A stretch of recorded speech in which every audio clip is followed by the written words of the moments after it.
하나님 사랑하시는 우리 모든 성도님들 위해 함께 하시기를 우리 예수님의 이름으로 축복합니다. 옆에 분과 함께 반갑게 인사하겠습니다. 하나님이 당신을 사랑하십니다.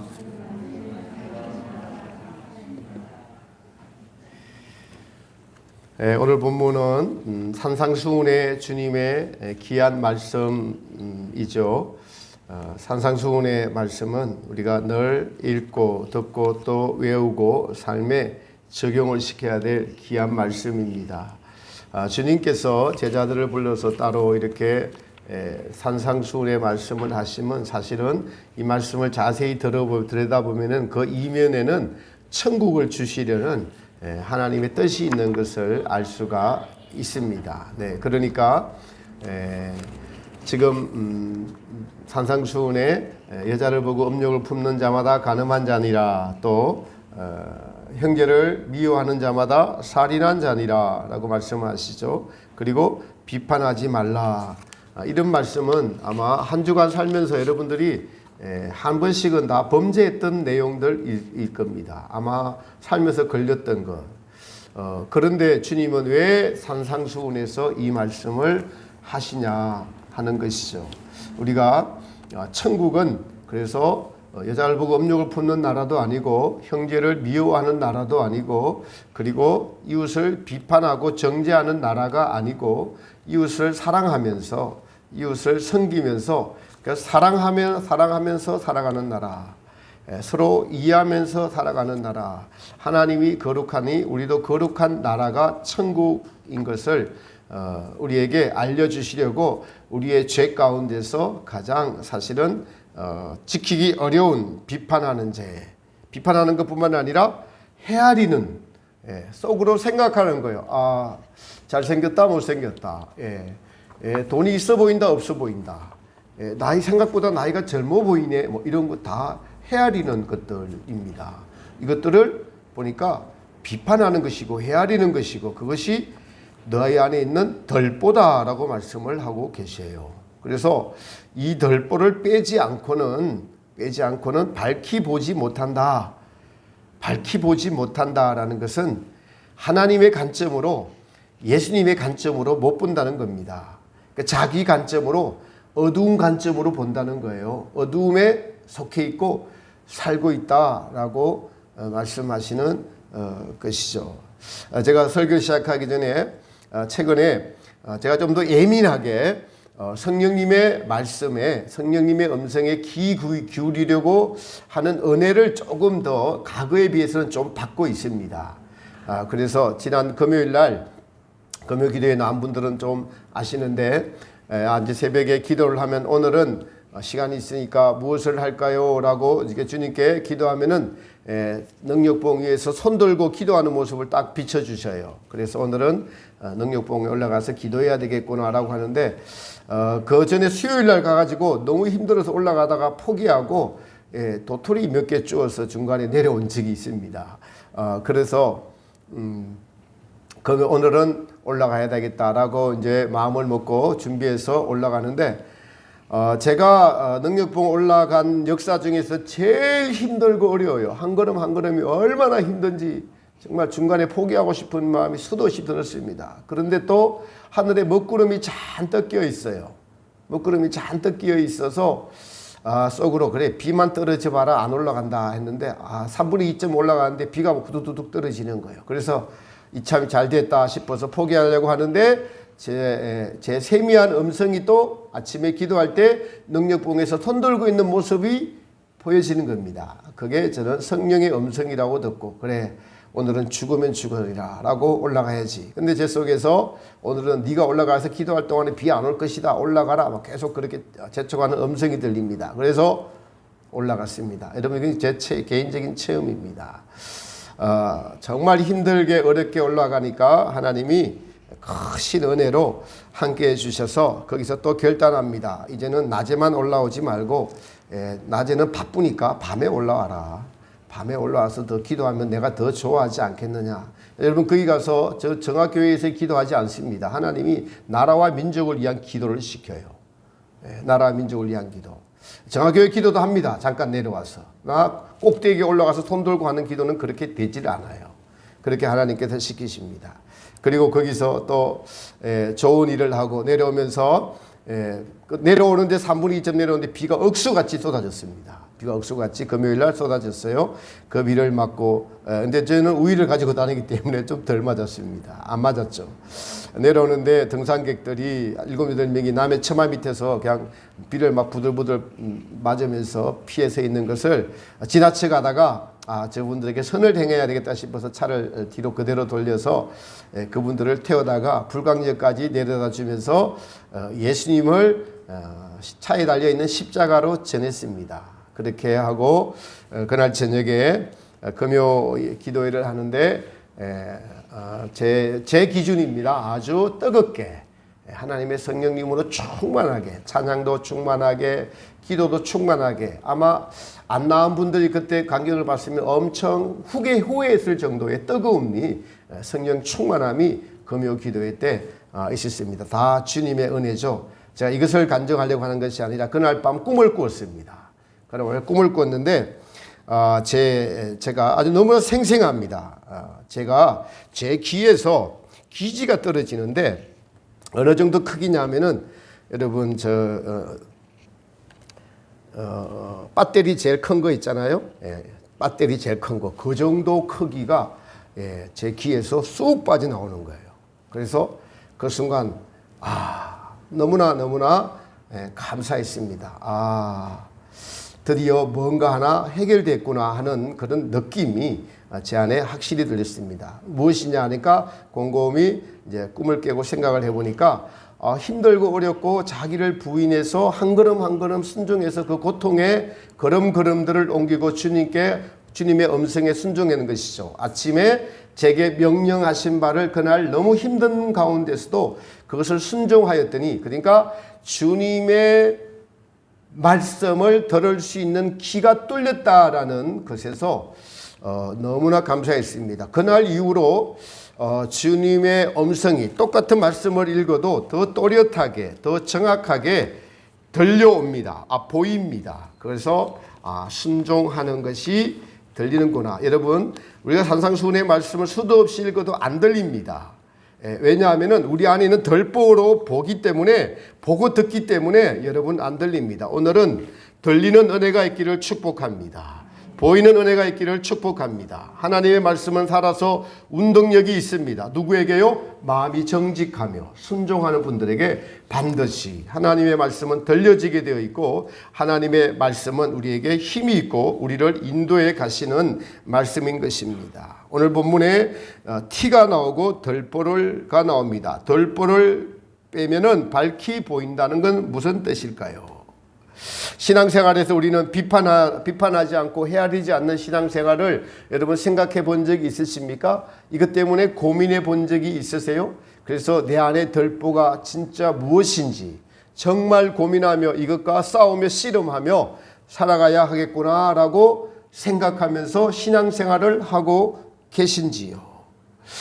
덜보를 빼라라는 것은 산상수훈의 주님의 말씀은 우리를 거룩한 백성으로 부르셨기 때문에 천국에 들어가는 내 백성은 하나의 죄도 용납지 아니하시고 완전한 성도의 삶을 지금 산상수훈을 통해서 요구하고 계시는 것입니다. 이러한 주님의 가르침이 우리의 삶에서 나타나고 있는가? 주님의 가르침에 자신을 날마다 비추어 보면서 고치려고 하고 계신지요? 이러한 빛비춤이 우리 안에 없다면은 우리는 이 말씀들이 그리스도의 심판대 앞에 섰을 때 우리에게 반드시 적용된다는 사실을 여러분 알아야 됩니다. 여러분이 어떻게 생각하든 어떻게 마음먹고 어떻게 살아가든 그것은 심판대 앞에서 반드시 이 말씀은 우리에게 적용이 됩니다. 그래서 남을 비판할 때마다 주님의 이 말씀이 떠올려야 되고 자기 입에 재갈을 물려야 되고 자기 안에 덜보를 볼 수 있는 비추임을 하나님의 성령님으로부터 받아야 합니다. 자기 안에 덜보를 보지 못하는 가장 큰 이유는 사실은 자기의입니다. 자기의. 저는 오늘 이스라엘 교회를 하면서 저에게 가장 먼저 적용을 시켜봅니다.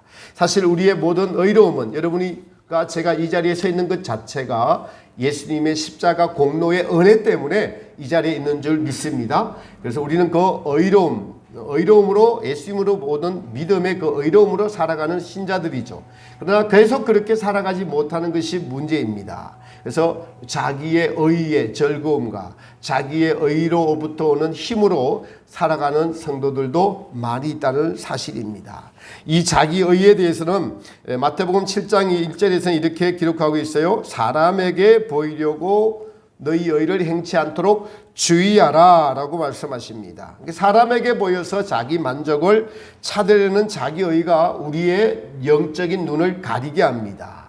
자기 의는 우리를 하나님 앞에서 하나님을 보지 못하게 하고 하나님을 서지 못하게 하고 모든 일에 하나님보다 내가 우선이에요. 창조주가 우선이고 피조물이 그 다음인데 피조물을 창조주보다 더 앞세우는 것이 사실은 자기 의입니다. 그래서 자기를 떳떳하게 생각하고 자기의 잘못을 보지 못하게 하는 것이 자기의, 스스로 정당하게 생각하는 것이 자기의입니다. 하나님께서 이스라엘 백성들에게 성막을 만드신 이유가 뭐냐 하면은 하나님께서 함께 거하시려고 만드셨어요. 근데 죄를 가진 이스라엘 백성들이 하나님께 나갈 수 없습니다. 그래서 죄를 처리하실 수 있는 성막을 만드셔서 그 죄를 날마다 짐승의 피를 잡으시고 깨끗하고 정결하게 하시는 장소가 바로 성막입니다. 그러므로 우리는 하나님께 나아가려면 날마다 예수님의 보혈의 피로 정결하게 해야 됩니다. 그것은 우리가 아직 우리 안에 뿌리 박힌 자신의 만족을 위해서 살아갈 수밖에 없는 이 죄성과 정욕이라는 것이 우리 안에 뿌리 박힌 죄 때문에 그러합니다. 제가 수요 예배 나온 분에게 이 말씀 드렸죠. 베트콩들이 8차선에 꽈득 차서 대나무를 끝을 날카롭게 해가지고 돌진해 오는데 제가 거기 그 반대편에 서서 당할 재주가 없더라고요. 100점 100패하게 생겼더라고.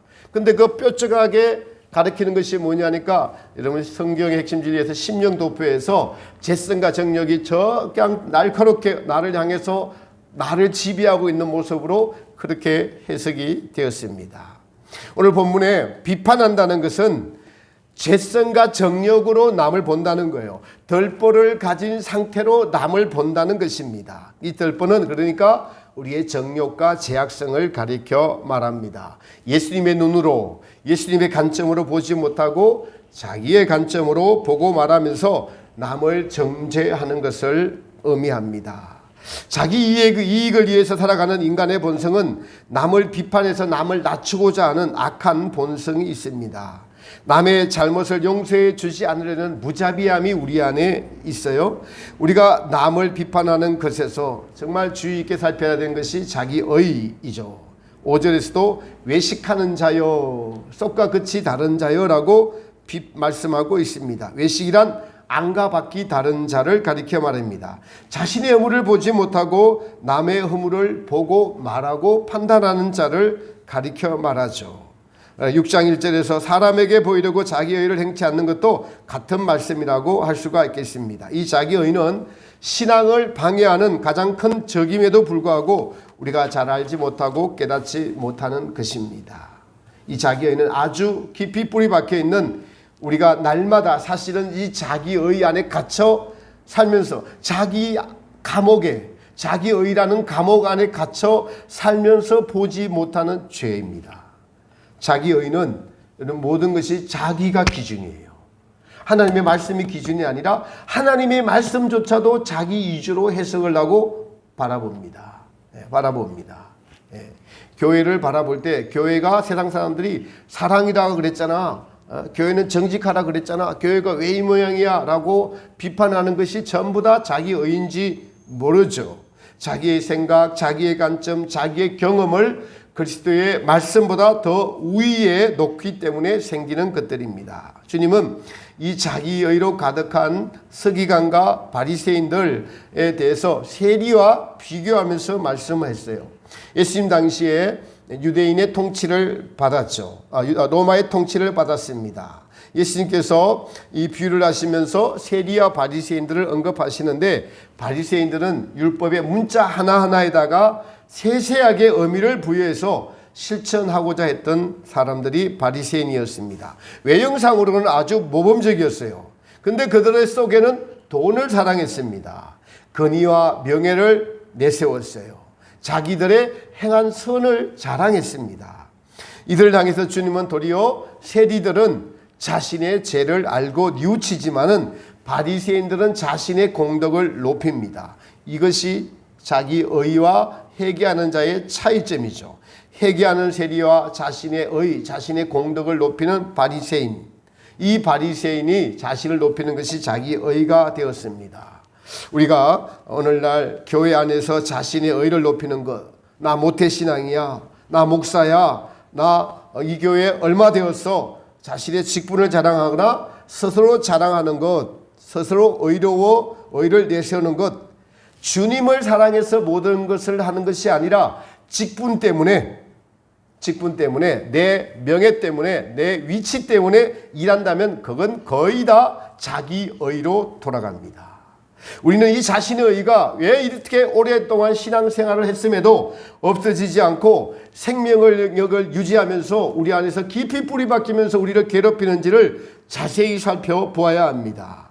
그것은 자신이 어렵다는 것에 대해서 큰 자부심을 가지고 거기에서 오는 즐거움을 날마다 누리며 살아가기 때문에 이것이 생명력이 있습니다. 이것이 없어지지 않게 되는 것입니다. 큰 자부심과 이 자부심에서 오는 즐거움이 자기 의를 키우고 유지시켜주는 날마다의 우리의 음식이 되었기 때문에 그래요. 이것을 먹고 자랐기 때문에, 이 즐거움을 먹고 자랐기 때문에 없어지지 않고, 그렇지 이것이 뭐가 된다고요? 이것이 덜보가 되어서 말씀을 보지 못하고 주님을 보지 못하고 주님과 나 사이에 가로막혀 있는 자기의입니다.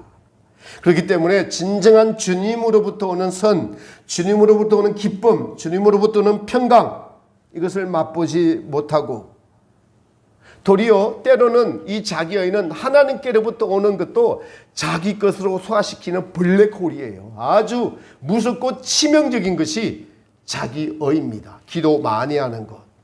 기도 많이 하면은 기도 안 하는 분들을 향해서 여러분 판단하고 정죄합니다. 은사 있으면은 은사 없는 분들을 판단하고 정죄합니다. 설교 잘 한다고 생각하는 목사는 남의 설교가 잘 안 들려옵니다. 잘 안 들려옵니다. 네, 자기 의기 때문에, 높아진 마음 때문에 그러합니다. 네. 외모를 중요시 이쁘게 하는 분들은 다니면서 누가 예쁜가만 봅니다. 머리를 하는 사람들은 중요시인 사람들은 그렇게만 쳐다보면서 삽니다. 이것이 우리 안에 뿌리 박힌 자기입니다. 여러분, 우리는 이것이 하나님께 나아가는, 하나님을 보지 못하는 대들보임을 보아야 합니다. 비판하지 않으려면 자신 안에 덜보를 보는 하나님의 빛비추임, 하나님의 은혜의 빛이 있어야 되고, 그것은 말씀이 들려질 때에 말씀이 옳습니다. 하나님 말씀이 정직합니다. 제가 옳지 않습니다라고 계속적으로 반복해서 주님의 말씀 앞에 항복하고 순종해야 합니다. 자신 안에 덜보를 보는 것이 커진 사람은 이제 남을 비판하고 정죄하는 것이 얼마나 하나님 앞에서 큰 죄인가를 알게 됩니다. 왜냐하면 내 안에 죄가 가득해서 이 죄를 해결하기도 바쁜데 남의 것을 볼 수 있는 그런 삶의 여유가 없습니다. 남을 비판하러 가면 너는 지금 그런 죄가 없는가? 과거에 너는 더한 죄를 짓지 않았는가라고 우리의 양심이 우리에게 말하지요.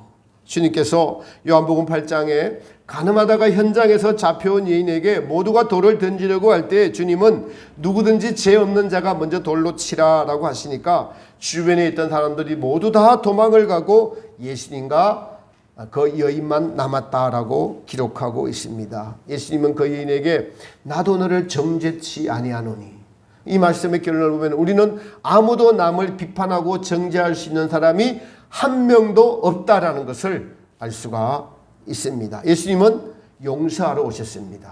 예수님은 용서하셔서 용서의 평강을 주러 오신 분이 예수님이십니다. 그러므로 예수님의 용서는 사랑이십니다.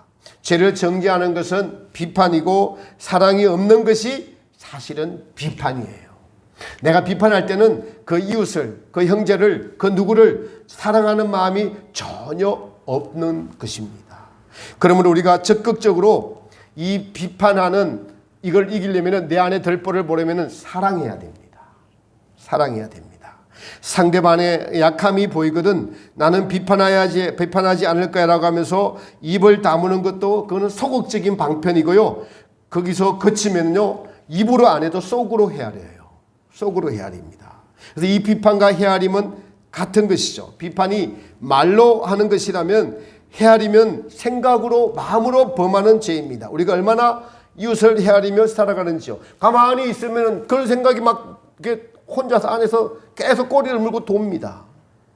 이것이 죄임을 천국에 가져가지 못할 우리의 죄됨을 산상수훈의 말씀에서 알려주고 계십니다.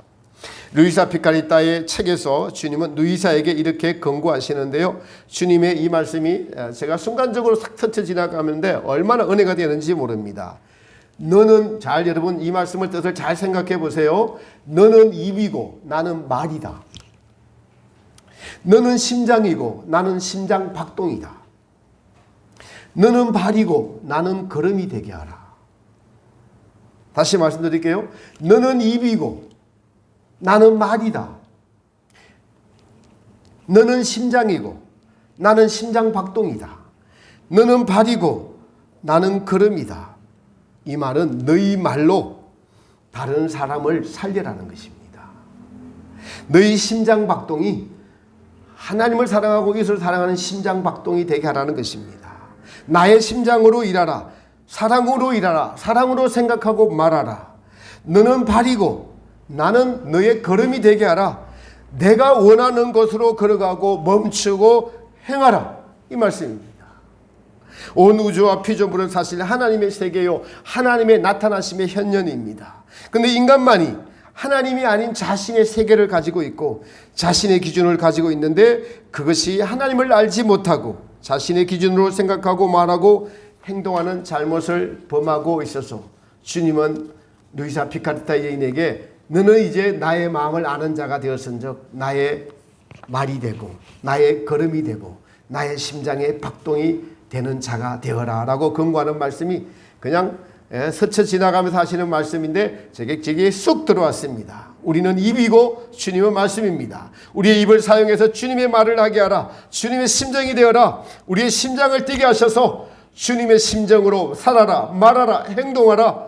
정죄하지 말고 비판하지 말고 사랑하라, 용서하라, 이해하라. 그래서 우리는 자주 예수님을 생각하고 천국을 생각하고 사모해야 될 줄 믿습니다. 예수님은 우리를 비판하지 않으세요.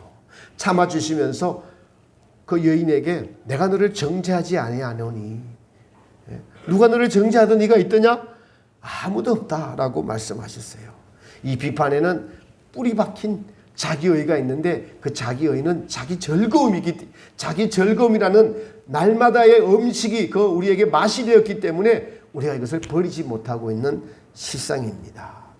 구약 성경에 보면 여러분 다윗이 나옵니다. 성경에서 다윗은 남에게 비판을 당할 때 좋은 예를 우리에게 보여주고 있습니다. 사무엘하 16장에 보면은 이 다윗이 아들 압살롬의 반란으로 망명해서 쫓겨갑니다. 아들한테 아들이 자기를 배반해서 쫓겨가니까 부모의 그 심정이 다윗의 심정이 어떻겠습니까? 말로 할 수 없겠죠.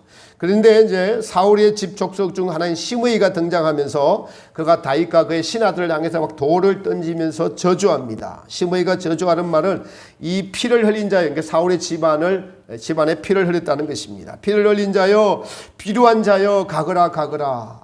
사울의 족속의 모든 피를 여호와께서 내게로 돌리셨도다. 그 세신에 너가 왕이 되었으니 여호와께서 나라를 내 아들 압살롬의 손에 붙이셨도다. 보라 너는 피를 흘린 자인고로 화를 자취하였느니라. 그러자 옆에 있던 다윗의 신하인 아비새가 다윗 왕에게 이렇게 말합니다. 이 죽은 개가 어디 나의 주인을 모독하고 저주합니까? 주인이시여 청컨대 가서 저 입과 머리를 내가 잘라버리게 하소서. 이렇게 요청을 해요. 다윗이 이렇게 말합니다. 아비새에게 왕이 가로되 제가 저주하는 것은 여호와께서 다윗을 저주하라 하심이니 내 몸에서 난 내 아들도 내 생명을 해하려 하면거든 하물며 저 시므이라 저주하게 내버려 두라. 혹시 여호와께서 나의 원통함을 감찰하시리니 오늘날 저 까닭에 선으로 내게 갚아주시리라. 저가 한 저주를 내버려 두라는 것입니다. 나는 그보다 못한 죄를 저질렀던 사람입니다. 나의 이 참음의 원통함을 하나님이 들으시고 이 고난을 선으로 갚아주실 줄은 하나님밖에 없으시다라는 그 고백입니다. 다윗 왕은 그 저주와 비판을 달게 받았습니다. 다윗 왕이 지금 여러분 어떤 상황입니까? 아들의 배반으로 심정이 채통이 말이 아니었어요. 그리고 그를 저주하는 자를 죽이고자 하는 신하도 있었고 죽일 수도 있었습니다. 그러나 심판하지 않았습니다. 내가 지금 하나님의 심판을 받고 있다. 심의의 그 저주는 잘못된 비판이었지만은 다윗 왕은 자신의 부족함을 돌아보는 기회로 삼았습니다. 여러분의 인생에서 여러분의 육체나 여러분의 환경에서 여러분이 고난과 어려움과 아픔과 슬픔이 있습니까? 그 아픔과 슬픔을 주님의 복의 통로로 바꾸십시오. 나의 부족함과 나의 연약함으로 들리지 않고 보이지 않고 환경의 어려움으로 나에게 찾아올 때 하나님이 이 화를 통해서 나를 선으로 갚아주소서, 하나님의 나라로 인도하여 주소서 하는 하나님의 음성과 하나님의 은혜가 여러분의 심령에 임하시기를 축복합니다. 이러한 다윗의 고백이 하나님 앞에 정직한 자가 되었다는 것입니다. 그래서 하나님의 자비와 공의를 얻게 되어서 그는 다시 왕위를 회복하게 되죠. 사랑하는 성도 여러분, 우리가 남을 비판한다면 자격 없는 의사가, 돌팔이 의사가 남을 치료하는 것보다 더한 겁니다. 사람을 죽이는 것과 같습니다. 야고보서에 보면 사람의 혀가 불의 세계라.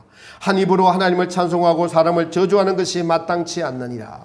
자기의 일을 행치 않고 자기의 죄를 보는 자가 남을 비판하지 않을 수 있습니다. 예수님은 우리의 모든 죄를 십자가에 가져가셔서 용서하시고 우리를 정죄치 않으시고 사랑의 본을 보여주셨습니다. 그러므로 우리가 남을 비판하지 않는 것은 자신의 죄를 보는 것입니다. 우리의 죄 때문에 십자가에서 예수님이 달리신 그 구원이 어떻게, 어디서, 어떻게 이루어졌는가라고 생각하고 예수님을 생각하는 것이 비판을 이길 수 있는 힘의 근원이죠. 습관화된 우리의 헤아리는 비판하는 의식을 이기려면 그래서 늘 예수님의 십자가를 생각하고 있지 않아야 합니다. 비판하는 자신이 얼마나 돌팔이임을, 말도 안 되는 일을 행하고 있음을, 자격 없는 자격증을 갖고 마음대로 터진 입이라고 말하는 것임을 우리는 알아야 합니다. 오직 정죄하고 비판할 수 있는 분은 예수님밖에 없습니다.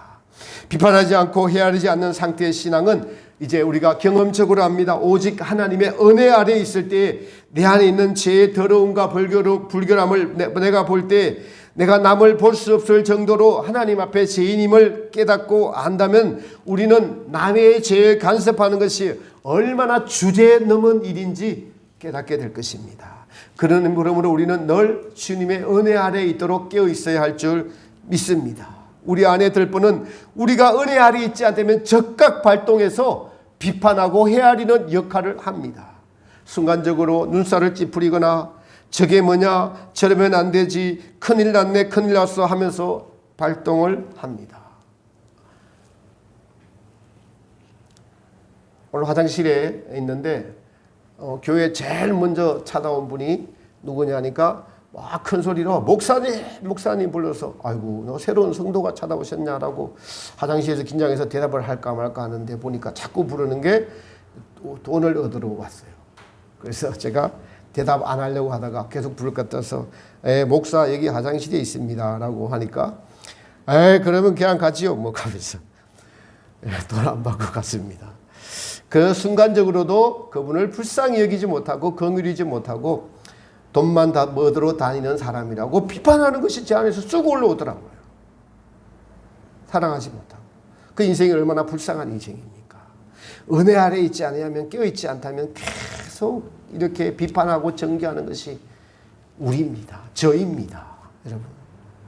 그러나 은혜 아래 있으면 예수님의 관점으로 조금씩 보는 것이 커져요. 조금씩 보시는 것이 커집니다. 예수님의 눈으로 보는 것이 조금씩 커져요. 은혜 아래 있으면. 주님의 마음으로 조금씩 보게 돼요. 주님의 마음으로 세상을 조금씩 보게 되면 그것이 얼마나 행복이고 기쁨인지 여러분 체험하시기 바랍니다. 체험하시기 바랍니다. 이 언어는 실제하고 있기 때문에 주님은 그래서 남을 비판하고 헤아리지 말라. 너희가 비판하는 그 비판대로 비판을 받을 것이요 정죄하는 그 정죄함으로 헤아리는 그 헤아림으로 너희가 헤아림을 받을 것이다 라고 말씀하고 계십니다. 요한복음 9장에 보면은 날 때부터 소경된 자가 나옵니다. 주님께서는 이 자를 치료하려고 하십니다. 그러나 거기에 바리새인과 서기관들이 이 소경되었다가 나은 자를 만나고 그 부모를 만납니다.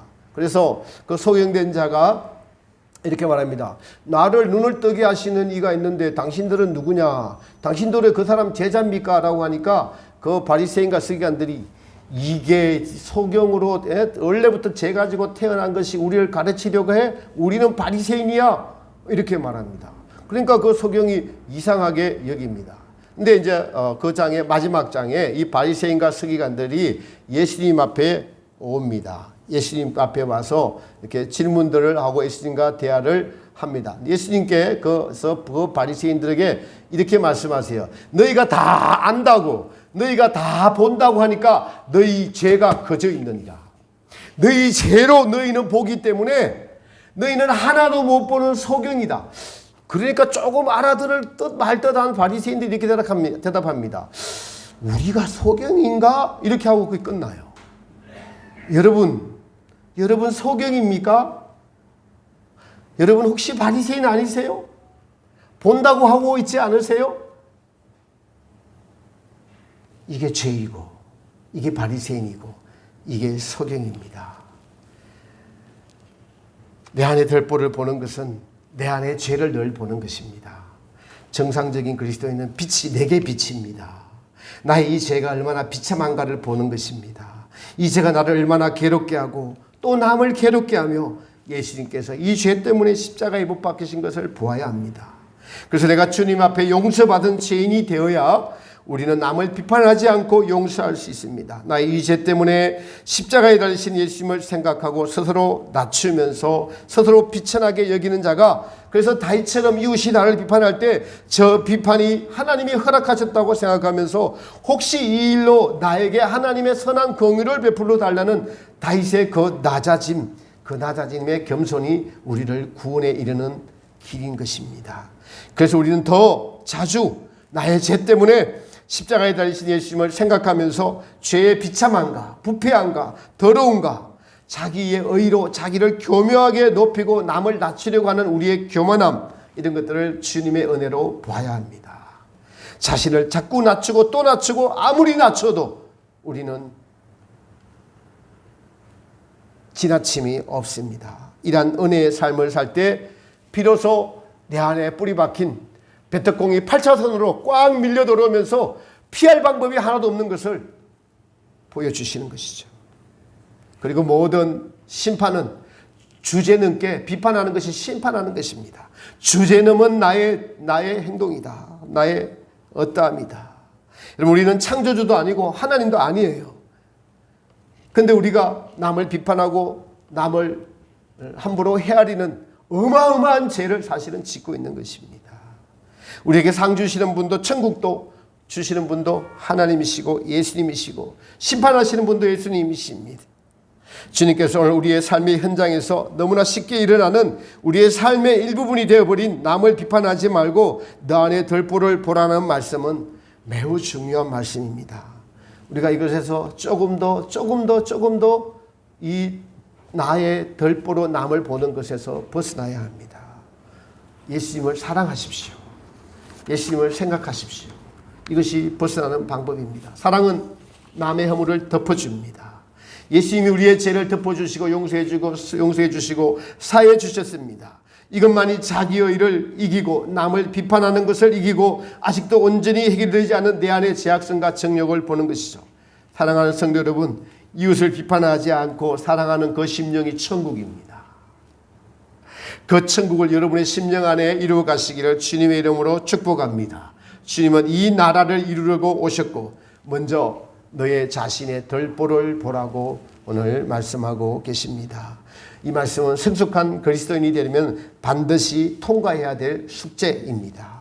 들불을 볼 수 있는 정직한 성령님의 빛이 날마다 저와 여러분 안에 비추어져서 남을 비판하고 헤아릴 때마다 자기 가슴을 치면서 세리처럼 회개하며 하나님, 제가 하나님의 자리에 앉아서 남을 비판하고 정죄하는 재판관이 되어 있습니다. 하나님 이 죄인을 불쌍히 여겨주시고 긍휼히 여겨주십시오 하고 자기 입을 때리면서 자기 가슴을 치면서 회개하는 은혜가 있기를 바랍니다.